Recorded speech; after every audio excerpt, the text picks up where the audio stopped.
आइए सीधे इस बात पर आते हैं।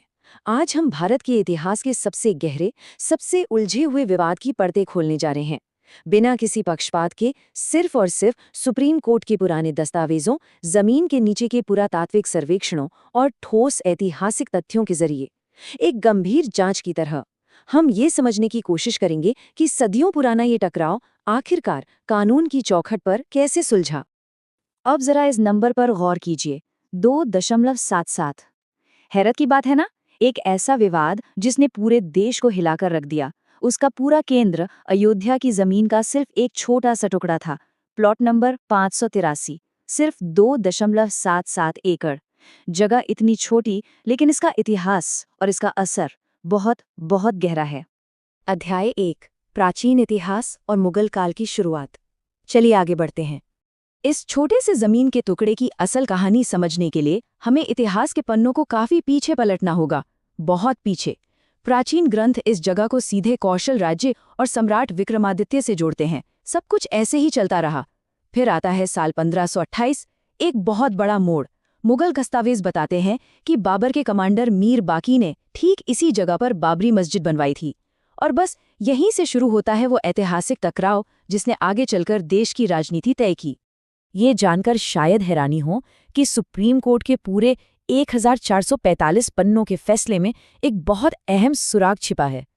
18वीं और 19वीं सदी के यूरोपीय यात्रियों जैसे जोसेफ टाइफन थैलर और विलियम फिंच की डायरियां, औपनिवेशिक काल की ये पुरानी यात्रा वृतांत अदालत में बेहद अहम साबित हुए। क्यों? क्योंकि इनमें साफ लिखा था कि वहां पर हिंदुओं की पूजा का सिलसिला बिना रुके लगातार चल रहा था। अध्याय 2, औपनिवेशिक काल और बंटी हुई आस्थाएं।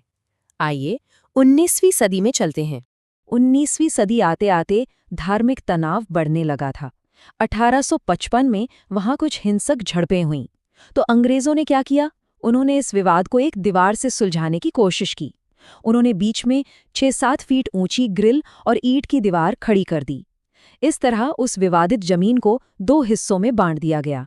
अंदर का हिस्सा मुस्लिमों की नमाज पढ़ने के लिए और बाहर का हिस्सा यानी राम चबूतरा हिंदुओं की पूजा के लिए। एक अस्थायी शांति। अध्याय 3, अहम मोड़ और साल 1949 की घटनाएं। आज़ादी मिलने के कुछ समय बाद ही अंग्रेजों का बनाया वो नाजुक सा समझौता पूरी तरह टूट गया। 22 दिसंबर 1949 की सर्द रात और एक ऐसा घटनाक्रम जिसने सब कुछ बदल दिया।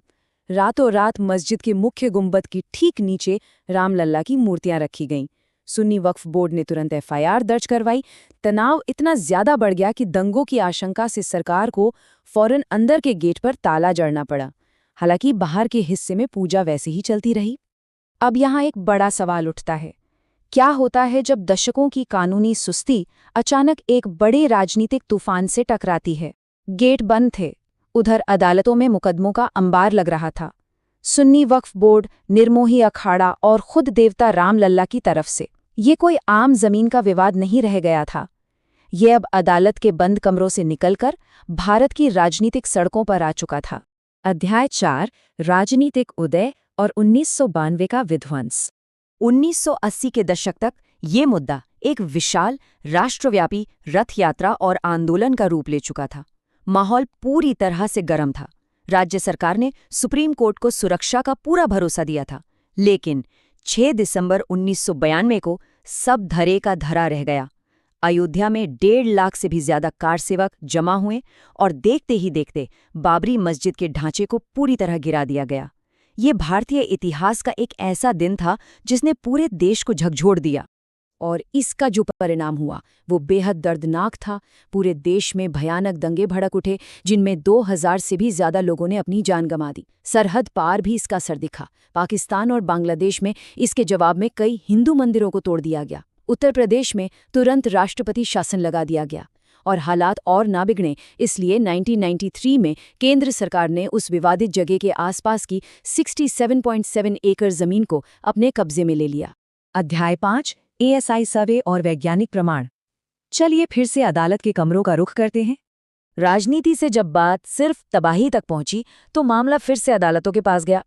इस बार अदालत को चाहिए थे एकदम पक्के वैज्ञानिक सबूत। 2003 में भारतीय पुरातत्व सर्वेक्षण यानी ASI ने जमीन के नीचे देखने वाले ग्राउंड पेनिट्रेटिंग रडार और गहरी खुदाई का सहारा लिया। और जानते हैं उन्हें जमीन के नीचे क्या मिला? मस्जिद के ठीक नीचे एक बहुत बड़ा गैर इस्लामिक ढांचा। इस एक वैज्ञानिक खोज ने उस दावे की जड़ें हिला दी जिसमें कहा जाता था कि मस्जिद एक खाली जमीन पर बनी थी। इसी आधार पर 2010 में इलाहाबाद हाईकोर्ट ने बीच का रास्ता निकालने की कोशिश की। उन्होंने उस 2.77 एकड़ जमीन को 3 बराबर हिस्सों में बांट दिया। एक हिस्सा रामलला का, दूसरा निर्मोही अखाड़े का और तीसरा सुन्नी वक्फ बोर्ड का। लेकिन जाहिर है इस फैसले से कोई भी पक्ष पूरी तरह खुश नहीं था। तो नतीजा, ये पूरा मामला देश की सबसे बड़ी अदालत यानी सुप्रीम कोर्ट पहुंच गया। अध्याय 6, सुप्रीम कोर्ट का ऐतिहासिक और अंतिम फैसला। और इस तरह हम पहुंचते हैं नवंबर 2019 में। सुप्रीम कोर्ट की 5 जजों की बेंच ने एक मत से अपना ऐतिहासिक फैसला सुनाया। ये फैसला हवा में नहीं हुआ, ये पूरी तरह से ASI के उन वैज्ञानिक साक्ष्यों, पुराने औपनिवेशिक यात्रा वृत्तांतों और सबसे जरूरी चीज एडवर्स पोजेशन या निरंतर कब्जे के सिद्धांत पर आधारित था। मतलब अदालत ने ये माना कि इतिहास गवाह है, हिंदुओं ने उस जगह पे पूजा करना कभी नहीं छोड़ा था। गवाहों के बयानों और जिरह ने भी इस बात की पूरी तरह से पुष्टि की। अंततः सुप्रीम कोर्ट का फैसला बिल्कुल स्पष्ट था। वो पूरी विवादित 2.77 एकड़ की जमीन मंदिर बनाने के लिए रामलला विराजमान को दे दी गई। और दूसरी तरफ न्याय और संतुलन बनाए रखने के लिए अदालत ने आदेश दिया कि सुन्नी वक्फ बोर्ड को एक नई मस्जिद बनाने के लिए वहां से 25 किलोमीटर दूर धन्नीपुर गांव में 5 एकड़ का एक बिल्कुल अलग और बड़ा प्लॉट दिया जाए। इसके बाद सरकार ने एक ट्रस्ट बनाया, श्री राम जन्मभूमि तीर्थ क्षेत्र ट्रस्ट, जिसने उस जगह का प्रबंधन संभाला। और फिर 22 जनवरी 2024 को उस नवनिर्मित मंदिर के ग्राउंड फ्लोर पर रामलला की आधिकारिक रूप से प्राण प्रतिष्ठा कर दी गई। कानून, आस्था और इतिहास के इस लंबे सफर का ये एक बहुत बड़ा भौतिक परिणाम था। तो अब जब ये नई इमारतें खड़ी हो रही हैं और जमीन का नक्शा बदल चुका है, तो हम एक बड़े सवाल के साथ आज की ये चर्चा यहीं खत्म करते हैं। सोचिए जरा, आस्था, पुरातत्व और संवैधानिक कानून का ये जो एक अभूतपूर्व संगम हुआ है, आने वाली पीढ़ियां और इतिहास सदियों पुराने इस विवाद के निपटारे को किस नज़र से देखेंगे? ये वाकई हम सब के लिए बहुत गहराई से सोचने वाली बात है।